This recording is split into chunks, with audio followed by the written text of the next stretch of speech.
শোনো, তুমি এখনো নিজের ক্ষমতার 10%ও ব্যবহার করনি, তাই হাল ছাড়ার প্রশ্নই আসে না।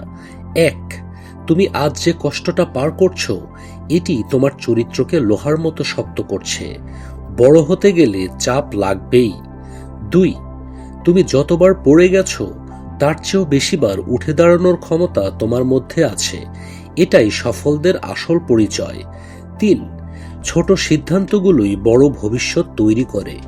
রোজ 1% ভালো হওয়া 365 দিনে জীবনটাই পাল্টে যায়। 4, সবাই তোমাকে সন্দেহ করবে, কিন্তু তুমি নিজেকে বিশ্বাস করলেই খেলা বদলে যাবে।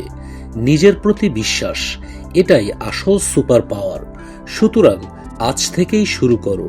তোমার ভবিষ্যৎ নিজেকে নিয়ে গর্ব করবে, এটাই প্রতিশ্রুতি।